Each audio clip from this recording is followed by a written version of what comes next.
말씀은 마태복음 13장 24절부터 30절까지의 말씀입니다.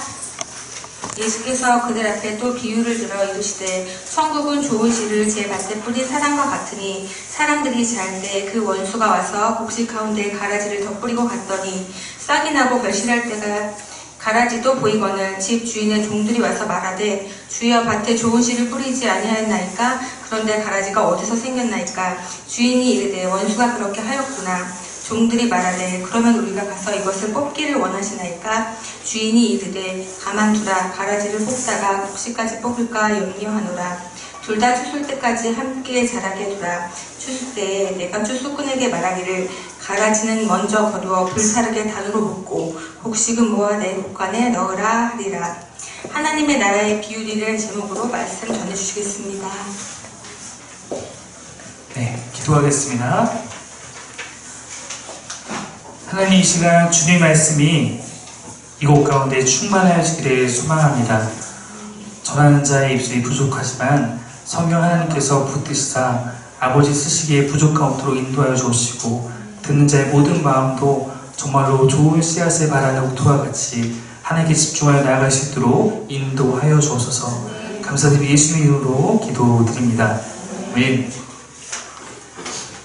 네, 저희는 매일 성경의 흐름에 따라서 매일 성경 한 주간의 말씀 가운데 함께 전하고 싶은 말씀을 택해서 전하는 그런 형식으로 지금 2019년에 설교를 이어가고 있습니다. 그러다 보니까 이번 시간이 마태복음에 대해서 다루는 6번째 시간입니다. 매일 성경이 6년 주기이기 때문에 마태복음을 이렇게 우리가 깊이 다루는 것은 향후 6년 동안 사람이 없으실 수도 있습니다. 네. 마태복음이란 말씀과 사귐을 갖는 것인데 마태복음과 조금 친밀해지는지 모르겠습니다. 저희가 이제 절반 정도를 마태복음을 다뤘기 때문에 한번 전체적인 흐름을 정리하면서 말씀을 나누고 싶습니다. 마태복음의 1장과 2장에서는 예수님의 탄생과 그 다음에 예수의 유년 시절에 대해서 다뤘습니다. 1장은 딱 피자마자 아시겠지만 예수님의 족보가 등장하고 족보를 통해서 주시는 메시지가 큽니다. 2장은 예수님의 유년 시절을 그리는데 그 안에는 많은 지리적인 이동들이 나타나 있습니다. 어린 아기 예수도 베들레헴에서 이집트로 또 나사렛으로 옮겨 다닙니다. 그래서 베들레헴에서 탄생했지만 어린 시절부터 나사렛에서 자랐기 때문에 사람들은 그의 고향이 나사렛이다 여기서 나사렛 예수라고 부르게 되었습니다. 또 멀리 동방에서 박사들이 찾아오기도 합니다. 예수님께서 헤롯의 그런 압제를 피해서 애굽으로 갔다 돌아오신 장면에 대해서 이 마태복음은 이것이 구약의 메시아에 대한 예언을 성취한 것이다 라고 설명합니다. 즉 이런 사건을 통해서 마태복음은 예수님께서 어떤 분인지 우리에게 소개하고 있는 거예요. 족보를 통해서도 소개하고 이러한 여러 가지 지리적 이동을 통해서도 우리에게 그를 소개하고 있습니다. 이것이 마태복음의 서론인 1장과 2장의 역할입니다. 이 중에 마태복음의 족보가 가진 의미는 깊이 다룰 필요가 있기 때문에 저희가 작년에 4주 정도에 거쳐서 족보를 다룬 바 있었던 것입니다. 그리고 3장과 4장은 예수님께서 이제 메시아 사역을 본격적으로 시작하기 전에 그에 대한 준비 과정을 다루고 있었습니다. 먼저 메시아가 오기 전에 반드시 이 땅 가운데 등장해야 될 인물이 있는데 구약의 예언에서는 메시아가 오기 전에 먼저 엘리야와 같은 이가 올 것이다. 엘리야의 사명을 가진 자, 신약성경 그를 세례 요한이라고 말합니다. 엘리야의 사명을 가진 것을 세례 요한은 알고 있었던 것 같습니다. 그래서 엘리야가 하고 있던 행동과 모습과 동일한 모습으로 우리에게 나타납니다. 다만 하나, 엘리야는 털이 많았는데 털은 하나님께 주시지 않으면 없기 때문에 아마도 좀 털이 없는 세례 요한은 그래서 양떼, 털을 걸치고 다녔던 것입니다. 그리고 나서 예수의 세례 사건이 있습니다. 이를 통해서 하나님께서 이는 내 사랑하는 아들이다 선포하십니다. 그리고 곧장 성령이 예수님을 광야로 보내서 그곳에서 사탄의 시험에 승리하게 하십니다. 우리 또한 그것이 성령께서 이끄신 승리를 강조하기 위해서 이 부분에 대해서 말씀으로 승리하는 예수님을 나눈 바 있습니다. 이러한 모든 준비 과정이 끝난 후에 4장 17절에는 중요한 선언이 등장하며 이제 메시아 사역의 본격적인 선언을 알리고 있습니다. 이러한 선언이었습니다. 함께 읽어볼까요? 시작! 이때부터 예수께서 비로소 전파하여 이르실 때 회개하라, 천국이 가까이 왔느니라. 학자들은 이것이 매우 중요한 전환이라고 말합니다. 이때부터 비로소, 이때로부터 이제 본격적인 예수님의 메시아적 사역이 시작되며 이제 여기서부터 그런 이야기가 펼쳐진다는 중요한 포인트라는 것입니다. 그러면서 이 구절 바로 뒤에 등장하는 이야기는 무엇이냐면 제자들을 부르시는 그런 이야기였어요. 메시아의 사역이 무엇인가? 하나님 나라의 백성들을 그 땅으로, 그 나라로 초청하는 일입니다. 주님을 따르는 제자들을 불러 모으시는 일이었습니다. 하나님 나라의 왕이 이 땅에 오셨어요. 동시에 하나님 나라가 이 땅에 임했습니다. 이제 그 나라의 백성을 부르시고 계시기 때문에 가장 먼저 제자들을 부르고 계신 것입니다. 그리고 이제 예수님의 본격적인 메시아 사역을 다시 한번 소개하는데 예수님 메시아 사역의 내용이 무엇인지 이렇게 한 절로 정리합니다. 이 4장 23절에 나오는 말씀인데 4장 23절과 9장 35절에서 한 번 더 강조하는데 이 사이의 내용이 예수님께서 하신 주된 사역의 내용입니다. 주된 사역의 내용을 시작하는 부분과 끝나는 부분에서 동일하게 표현하고 있는데 이것을 이렇게 표현하는 것은 그 안에 있는 내용의 핵심이 바로 이것이다라고 우리에게 요약해서 알려주는 기능을 합니다. 한번 보시면 이해가 될 겁니다. 4장 23절 한번 같이 읽어볼까요? 시작! 예수께서 온 갈릴리에 두루 다니사 그들의 회당에서 가르치시며 천국 복음을 전파하시며 백성 중에 모든 병과 모든 약한 것을 고치시니 4장 23절에서 이렇게 예수님의 사역을 요약하고 있는데 가장 쉽게 말하면 가르치시는 사역과 고치시는 사역이 예수님의 주된 사역이었다 말하는 것입니다. 이 말씀 이후로 실제로 그런 말씀이 등장하고 9장 35절에 가면 다시 비슷한 말씀이 등장합니다. 35절 띄워주십시오. 한번 다시 한번 읽겠습니다. 시작! 예수께서 모든 도시와 마을에 두루 다니사 그들의 회당에서 가르치시며 천국 복음을 전파하시며 모든 병과 모든 약한 것을 고치십니다. 여기 보면 뒷부분, 중간 부분부터는 아까 봤던 말씀과 헬라어 한자까지 다 똑같습니다. 다만 앞에 조금 달라진 부분이라면 아까 4장에서는 온 갈릴리를 두루 다니사였는데 9장 35절에서는 모든 도시와 마을이라고 말하고 있습니다. 왜냐하면 갈릴리에서 시작되는 예수의 사역이 이제 그 메시아적 사역을 통해서 모든 도시로 커져 확장되었기 때문입니다. 그러나 그 내용은 동일합니다.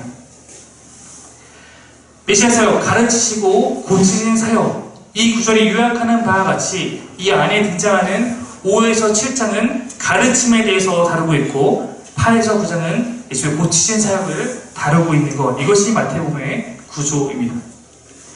5에서 7장에서 다뤘던 예수의 가르침을 우리가 한참 동안 같이 묵상하면서 봤습니다. 그 말씀을 다른 말로 산상수훈이라고 부릅니다. 팔복이 있었고요. 팔복으로 시작되어서 여러 가지 말씀이 증거됩니다. 그리고 끝에는 그 말씀을 행하는 자가 하나님 나라에 들어갈 수 있다라는 7장의 말씀으로 마무리됩니다. 가르치신 다음에 가르침을 그냥 듣는 것이 아니라 그 말씀대로 살아야 한다. 하나님 나라의 백성들이 어떠해야 하는지 잘 보여주는데 특별히 예수님께서 구약에 있는 말씀들을 인용하시면서 다시 새롭게 해석하는 부분이 참 많았습니다. 그래서 이 부분에 이런 표현이 많이 등장합니다. 옛사람은 이렇게 말하였거니와 나는 너에게 이렇게 말하노니 살인하지 말라 하였거니와 나는 너에게 말하노니 마음에 분을 품는 것마다 살인하는 것이다. 가늠하지 말라고 하였으나 음욕을 품는 것마다 가늠한 것이다. 이런 식으로 말씀하시는 부분들이 등장합니다. 구약이 바라왔던 말씀을 온전하게 하시기 위해서 그 뜻의 진정한 의미까지 나아가는 예수의 새로운 가르침들이 등장하고 있습니다. 우리는 천국에 들어가는 제자라는 제목으로 이 부분을 다룬 바 있습니다.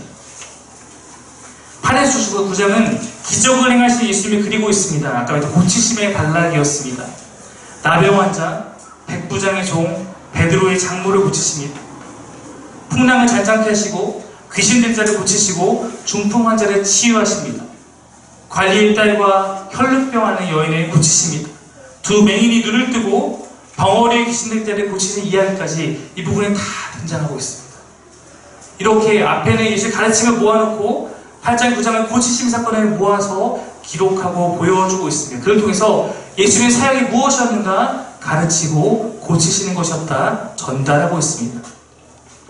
이렇게 메시아의 사역을 다 소개한 후에 10장에서는 이제 예수님을 따르는 제자들에게 그 사역을 리림하십니다. 제자들을 파송하시는 거예요.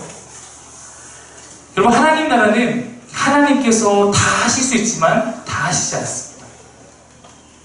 하나님은 혼자 하시면 굉장히 많은 일을 정확하고 완벽하게 할 수 있는데 하나님은 그렇게 일하시지 않습니다. 아시겠지만 천지창조도 말씀으로 하신 분이 하나님이지만 하나님은 하나님 나라가 확장되어서 가는 과정 가운데 우리를 부르시고 우리를 사용하기 원하신다는 것입니다. 우리는 굉장히 잘 모르고 실수하고 하나님 답답해 하시면 하는데 그런 우리를 가르쳐서 함께 하나님 나라를 세워가자 말씀하고 계십니다. 예수님도 모든 사역을 혼자 끝내지 않으셨습니다. 제자들이 예수의 뒤를 따라서 하나님 나라의 이 사역을 해나가야 한다고 말하고 있습니다. 그러므로 그들을 훈련하십니다. 저희가 얼마 전에 봤던 뱀같이 비둘기, 뱀같은 비둘기라는 제목으로 제자들이 향한 예수님의 마음을 나눈 바 있습니다. 특별히 견인의 진정한 의미를 나눴던 것을 기억하실 것입니다. 제자의 삶이란 무엇인가? 성도의 견인이란 무엇인가? 끝까지 주님을 다시 오는 그날까지 견디고 인내하는 것이다 말씀드렸습니다. 그 후에 마태복음 11장부터 12장에서는 예수님의 사역에 대한 다양한 반응들을 기록하고 있습니다. 예수님께서 사역하실 때 제자들이 또한 함께 사역할 때 그 사역의 초청 앞에 그 말씀의 선포 앞에 다양한 반응들이 나타났다는 것입니다. 대부분의 반응은 무엇일까요? 거절입니다. 11장부터 12장은 거절, 받아들임. 거절, 받아들임. 거절, 받아들임. 이렇게 3중 구조로 채워져 있습니다. 이러한 3중 구조의 두 번째 부분에 우리가 지난주에 함께 살펴봤던 안식일 논쟁이 등장합니다. 예수님 앞에 반응하는 사람도 있었으나 수많은 사람들이 예수님의 그 사역 앞에서 메시아의 사역 앞에서도 거절합니다. 그렇기 때문에 그것을 향해서 예수님께서 성령 모독죄에 대한 이야기를 하십니다. 성령님께서 완벽하게 그 앞에서 능력을 펼치시고 직접적으로 그 사람 앞에 사역을 하는 것을 바라보고 목격하면서도 의도적으로 그것을 거부하고 방해하는 자들은 돌이킬 수 없다라고 말하는 부분이었습니다. 여기까지가 마태복음 12장의 전체 흐름이었다면 13장에 하나님 나라에 대한 여러 가지 비유들이 등장합니다. 마태복음 쭉 읽어오신 분이라면 왜 갑자기 여기서 하나님 나라의 비유들이 갑자기 등장할까라고 생각이 될 수 있습니다. 그것은 바로 앞에 언급했던 11장, 12장에 나타난 수많은 거절들 때문입니다. 예수님께서 하나님 나라의 복음을 선포하셨고 제자들도 선포했습니다. 하나님이 택하신 민족이라는 이스라엘은 그 복음의 선포 앞에 오히려 적극적으로 반대의 모습을 보이고 있습니다. 이러한 상황에서 예수를 따르는 제자들은 그리고 마태복음을 읽고 있는 독자들은 깊은 고민에 빠지게 됩니다. 무엇이 문제일까? 왜 하나님의 백성이라는 이스라엘이 하나님의 아들과 그의 복음에 대해서 이처럼 거절하고 있는가?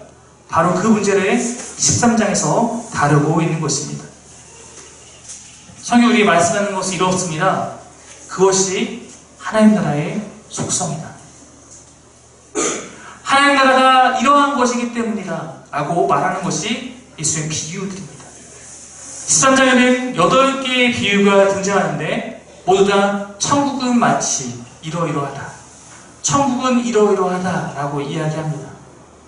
씨 뿌리는 자의 비유, 가라지 비유, 겨자씨 비유, 누룩 비유, 보화 비유, 진주 비유, 그물 비유, 집 주인 비유 8가지 비유가 모두 그런 형식으로 전해지고 있습니다. 8개의 비유지만 이것은 공이 하나님 나라가 어떤 것인지 우리에게 알려주고 있다라는 것입니다. 지금까지 제가 설교의 전반부를 통해서 1장부터 10장까지 흐름을 정리하게 사용했다면 이제부터는 8가지 비유를 통해서 성경이 우리에게 주는 메시지를 전하고 싶습니다. 때로는 하나하나의 비유 가까이서 봐야지 보이는 것들이 있고 때로는 멀리서 그 전체를 바라봤을 때 주시는 메시지가 있기 때문입니다. 8가지 비유들이 담아내는 각각의 하나님 나라가 이루어진다는 속성은 다르지만 정리해보면 8가지 비유 안에는 크게 3가지 교훈이 담겨 있습니다. 첫 번째, 띄워주십시오.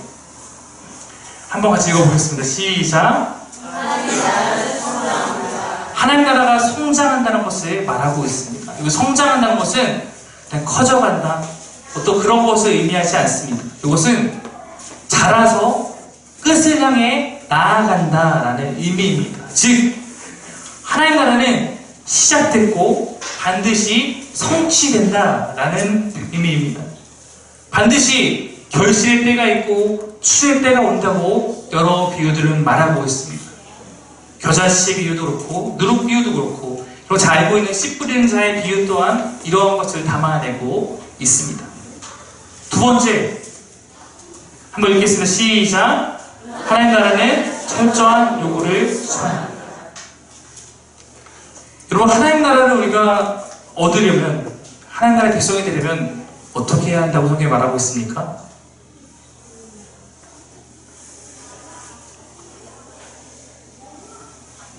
여러 곳에 말하고 있는 걸 종합해보면 네가 죽어야 돼.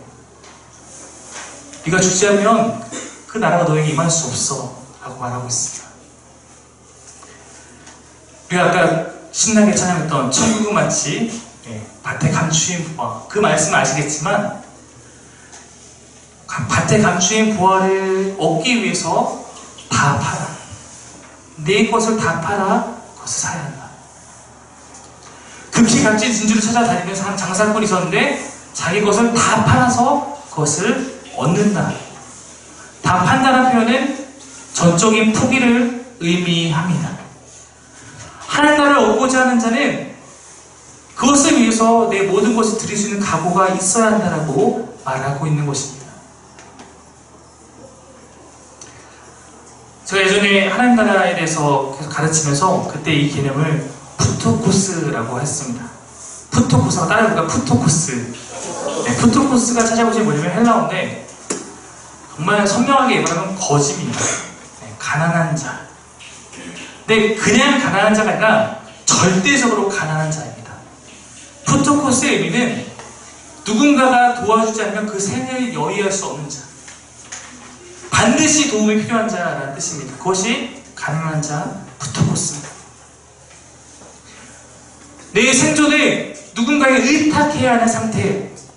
그리스도인은 푸토코스가 되어야 한다. 성경 말하고 있는데 그것은 그리스도인이 무엇인가 하나님께 내 생을 전적으로 의존하는 존재가 되어야 그것이 그리스도인이다 말하고 있는 것입니다. 하나님께 전적으로 의지해야 한다. 그로 말미암아 하나님께만 의지하고 살아가기 때문에 세상의 다른 가치에 굴복하지 않는 것입니다. 나는 하나님 앞에서는 완전히 행복한 존재예요. 완전히 행복했어요. 하나님, 나는 없습니다. 그렇게 살아갈 때 하나님께 우리 말씀하시는 게 뭐냐면 하나님께 항복하여 두 손 든 자 세상에서 두 손 들고 승리하며 살 것이다 말하는 것입니다. 왜냐하면 세상의 가치에 따르지 않기 때문에 세상의 요구를 거부하며 살아가는 그리스도인이기 때문에 세상 가운데 승리할 수 있는 것입니다. 우리가 잘 알고 있는 말 가운데 생즉사 사즉생이라는 말이 있습니다. 무슨 뜻입니까? 살고자 하면 죽을 것이고 죽고자 하면 살 것이다. 우리가 이순신 장군이 했던 이야기로 우리가 받아들이고 있는데 이순신 장군의 이 이야기는 거의 복음의 메시지와 같습니다. 나는 죽고 내 안에 예수님께 살 때 우리가 하나님 나라의 백성이 된다. 이것을 비유들은 말하고 있습니다. 비유가 전해주는 마지막 세 번째 메시지 한번 같이 보겠습니다. 시작.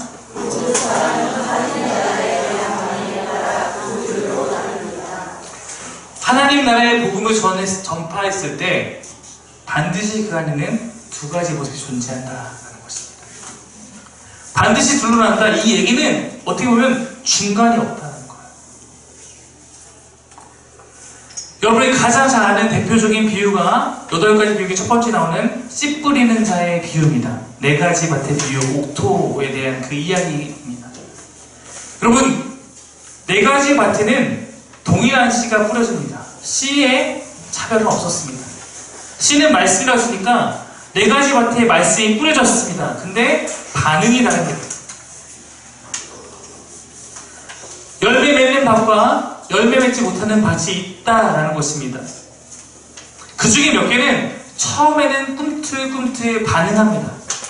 그러나 끝까지 열매 맺는 밭은 4밭 중에 하나였습니다. 세 종류의 밭이 반응했지만 결실한 밭은 하나라는 것입니다. 어쩌면 여러분, 이것은 밖에 있는 사람들에게 하는 이야기가 아닐 수도 있습니다. 우리가 같이 이렇게 말씀을 듣고 있지만 이 안에서도 각각 다른 반응을 보일 수도 있다는 경고일 수도 있습니다. 청함을 받은 자는 많지만 택함을 받은 자는 적다라는 말씀과 같습니다. 성경이 말하고 있는 마지막 때의 모습은 항상 둘로 나눠집니다. 우편과 좌편, 양과 염소, 알곡과 가라지. 그때만큼은 우리가 기대하는 것처럼 항상 나에게 잘해주시고 오래 참으시고 기다리고 사랑해주시고 자비로우신 하나님이 아니다라고 말하고 있습니다. 하나님이 이 땅에 다시 오신 날 그 날에 대한 반응도 극과 극일 것이다 말합니다. 하나님 뜻대로 살아가는 사람들에게 그날은 하나님 마주하게 되는 잔치가 될 것이다. 그러나 그렇지 않을 때 그날은 무서운 심판의 날이 될 것이다. 가라지 비유를 조금 더 살펴보겠습니다. 우리가 아까 봤던 말씀인데요. 제가 한번 다시 읽을 테니까 한번 잘 들어봐 주십시오. 예수께서 그들 앞에 또 비유를 들어 이르실 때 천국은 좋은 씨를 제 밭에 뿌린 사람과 같으니 사람들이 잘 때 그 원수가 와서 곡식 가운데 가라지를 덧뿌리고 갔더니 싹이 나고 결실할 때 가라지도 보이거늘 집주인의 종들이 와서 말하되 주여 밭에 좋은 씨를 뿌리지 아니하였나이까. 그런데 가라지가 어디서 생겼나이까. 주인이 이르되 원수가 이렇게 하였구나. 종들이 말하되 그러면 우리가 가서 이것을 뽑기를 원하시나이까. 주인이 이르되 가만두라. 가라지 뽑다가 곡식까지 뽑을까 염려하노라. 둘 다 추수 때까지 함께 자라게 두라. 추수 때에 내가 추수꾼들에게 말하기를 가라지는 먼저 고도 불사르게 단으로 묶고 곡식을 모아 내 곡간에 넣으라 하리라. 이 비유가 뭘 말하는지는 아마 제가 깊이 설명하지 않아도 여러분 다 이해하실 것입니다. 그리고 이 비유는 감사하게도 예수님께서 이 말씀의 뒷부분에 직접 해석해 주신 비유입니다. 그러므로 이 비유를 정확하게 이해할 수 있습니다. 예수님께 해석하신 부분을 제가 3번의 성경으로 읽어보겠습니다. 예수께서 말씀하셨다. 좋은 씨를 뿌리는 이는 인자요. 인자는 예수님을 의미합니다. 밭은 세상이다. 세상에 예수님께서 씨를 뿌렸다는 얘기입니다. 좋은 씨는 무엇을 말하냐면 그 나라에 합당한 자녀들이요. 가라지는 악한 자의 자녀들이다. 하나님의 사랑과 흔히 말하는 죄 가운데 있는 사람을 말할 것입니다. 가라지를 뿌리는 원수는 악마요. 사탄을 의미하는 것이죠. 추수 때는 세상의 끝날이요. 재림의 때를 말합니다. 추수꾼은 천사들이다. 그때가 되면 가라지를 모아다가 불에 태워 버리는 것과 같이 세상 끝날에도 그렇게 할 것이다. 인자가 천사들의 보냄터인데 그들은 죄짓게 하는 모든 일과 불법을 행하는 모든 사람의 자기 나라에서 모조리 끌어모아다가 불 아궁이에 쳐 넣을 것이다. 심판에 말하는 것이요. 그러면 그들은 거기서 울며 이를 갈 것이다. 그때 의인들은 그들의 아버지의 나라에서 해와 같이 빛날 것이다. 귀 있는 사람은 들어라. 주님이 다시 오는 그날까지, 즉 하나님이 시작하신 이 나라가 완성되는 그날까지 하나님 나라는 이 땅에 분명히 임해서 이미 우리 가운데 시작되었지만 그럼에도 불구하고 우리가 살고 있는 이 세상의 삶 가운데는 의인과 악인이 공존합니다. 지금은 그런 때라는 거예요. 왜냐하면 아직 하나님께서 악을 완전히 뿌리 뽑아 소멸시키지 않았기 때문입니다.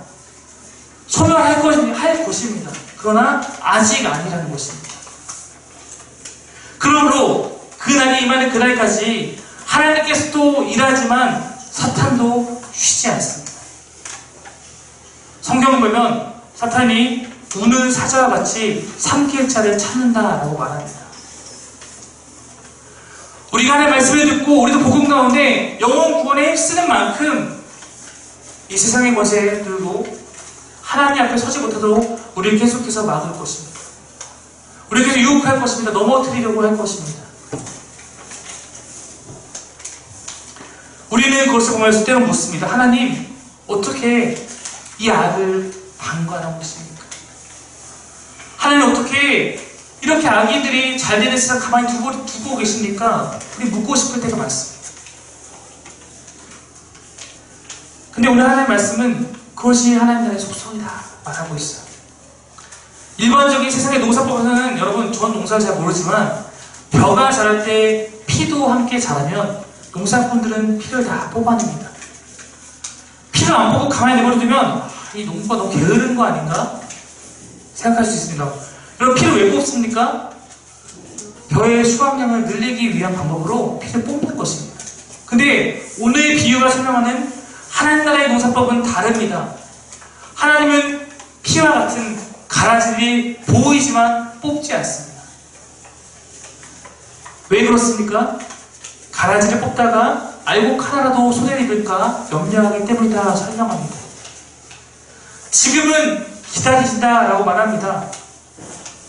그가 바라보는 관점은 알곡 하나가 건강하게 자라서 그 나라까지 가는 것, 그 안에서 그것이 잘 지켜지는 것, 그것에 관심이 있는 것입니다.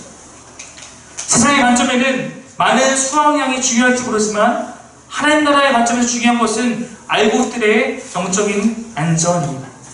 한번 심겨진 그 알곡이 온전하게 자라서 마지막 때에 아름다운 결실을 하는 것을 그는 기다리시고 기대하고 있습니다. 제가 아까 8가지 비유에 3가지 메시지를 했는데 세 번째 메시지가 2가지 상반의 반응이 있는 것이다 라고 설명드린 바 있습니다. 오늘 비유도 가라지 비유와 알곡, 가라지와 알곡으로서 그 반응을 나누고 있습니다. 알곡과 가라지가 존재하는 세상, 어쩌면 이곳에도 밖에도 마찬가지의 상황일 것입니다. 하나님께 우리에게 주시는 말씀은 지금 알곡과 가라지를 함께 보고 계시지만 지금은 기다렸다가 반드시 지금의 그 모습대로 심판하실 것이다 라는 약속뿐입니다. 여러분, 저는 이제 30대 이제 막 후반으로 가는 나이인데 저도 이렇게 가끔 보면 흰머리가 납니다. 뽑고 싶어 미치겠습니다. 뽑고 싶어요. 혼자 잘 안 뽑아줘. 여러분, 저도 피부보면 알겠지만 저도 어렸을 때 여드름 되게 많이 쌓였거든요. 우리가 이제 뾰루지나 여드름이나 흰머리가 있으면 거슬립니다. 그럼 우리 막 뽑고 싶어요. 어째 뽑아버리는 게 더 쉬울지도 모릅니다. 하나님께서 바라보시는 관점은 그렇지 않아요. 능력이 없어서 제거하지 못하시는 것이 아니라 악한 것을 보시면서도 지금은 기다리신다라는 것입니다. 우리가 왜 악을 내버려 두십니까? 라고 말할 때 기억할 것은 우리는 함부로 촉단할 수 없다라는 것입니다. 우리 눈에는 악한 것들, 악한 자들이 보이지만 하나님 왜 저런 것을 그냥 내버려 두십니까? 라고 말하고 싶지만 사실 우리는 함부로 촉단할 수 없다라는 것도 이 비유가 우리에게 알려주는 것입니다. 여러분, 누가 가룟유다 대신을 예상할 수 있었겠습니까? 여러분, 누가 당시 박해받던 그리스도인들이 바울의 회심을 예측할 수 있었겠습니까? 우리는 알 수 없습니다. 우리의 판단과 우리의 경험으로 현재 상태를 보고 이것이 알곡인지 가라지인지 구분하는 것은 쉽지 않습니다. 최종적인 심판은 우리가 아니라 하나님께서 반드시 행하실 것입니다. 중요한 것이 있다면 왜 악을 제거하지 않습니까? 라고 묻기 앞서서 내가 알곡이 되어서 끝까지 살아가는 것입니다. 만약에 내 삶이 여전히 가라지와 같은 삶이라고 느껴지는 순간이 있다면 아직 내가 알곡으로 나오기를 기다리시고 참으시며 바라보시는 주님의 그 마음의 큰 은혜가 아니겠습니까? 주님의 큰 은혜 앞에서 우리가 스스로를 점검해야 하는 시기일지도 모릅니다. 그러므로 여러분, 알곡과 가라지가 함께 섞여 살아가는 지금의 이 시간들에 절망하지 마시고 여러분 스스로가 하나님이 기뻐하시는 열매를 맺을 만한 알곡으로 끝까지 자라기를 힘쓰시기를 축원합니다. 지금 우리가 살아가는 이 세상은 오늘 말씀이 증거하는 것처럼 어쩌면 주님이 오시는 그날까지 악의 세력으로 인해서 고달프고 아플 것입니다. 하나님 뜻대로 살고자 하는 사람일수록 더욱더 많은 그런 반대와 박해에 부딪힐 것입니다. 우리를 넘어뜨리는 죄의 유혹은 언제나 있을 것입니다. 그러나 여러분, 그 또한 인내하시며 알곡의 길을 걸어가십시오. 결코 돌아서지 마십시오. 지금 여러분의 그러한 투쟁과 그런 삶의 모습은 그냥 흘러 지나가는 시간이 아니라 하나님의 눈앞에서 쌓이고 있는 시간인 줄 믿습니다. 하나님 다 아시는 줄 믿습니다. 혹시 가라지와 같은 모습들이 있다면 참으시는 주님 앞에 늦지 않게 돌아오셔야 합니다. 우리 연약함과 부족함은 주님이 잘 아시니 내 모습이 가라지와 같을지라도 그저 그분께 기대어 보십시오. 언젠가 돌아갈 거야. 언젠가 돌아갈 거야. 아시겠지만 5분 앞을 알 수 없는 것이 인생입니다. 그러므로 오늘 이 시간 나를 바라보시고 다시 한번 나에게 말씀하시는 주님 앞에 여러분은 거부의 반응이 아니라 아름다운 반응으로 나아가시기를 소망합니다. 가라지를 알곡으로 바꿀 수 있는 능력 저에게 없고 여러분에게도 없습니다. 그러나 주님은 하실 수 있는 줄 믿습니다.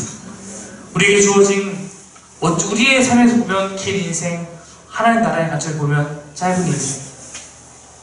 그러나 이 인생이 중요한 것은 이 삶에서 내가 살아가는 나의 결단의 삶이 어떠한가가 우리에게 주어진 영원한 시간을 내가 어디서 누구와 함께 보낼지를 결정하기 때문일 것입니다. 알곡으로 살아가는 자 결국 후회하지 않을 것이다. 성경 우리에게 말하고 있습니다. 말씀 마치며 이쯤에서 다시 한번 돌아보는 기독교의 명언으로 우리가 오늘 설교를 마치고 있습니다. 짐 엘리엇이라는 선교사가 남겼던 이야기입니다. 한번 같이 한번 읽어볼까요? 시작. 영원한 것을 얻기 위해 영원하지 않은 것을 포기하는 자는 결코 바보다. 세상은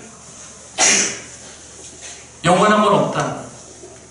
지금 이 세상을 즐겨라 말하고 있습니다. 그것을 위해서 영원한 것을 위해서 지금 이 삶을 포기하는 우리를 보고 바보들이라고 말할 수 있습니다. 그러나 성경이 말하는 바 저도 그걸 추구합니다. 영원한 것을 위해서 지금 이 땅에서 영원하지 않은 것을 포기하는 것은 바보가 아니라 하나님 안에 가장 지혜로운 백성인 줄 믿습니다. 그 길을 포기하지 않고 끝까지 걸어가시는 저와 여러분들을 간절히 소망합니다. 우리 아까 찬양하고 함께 기도하겠습니다.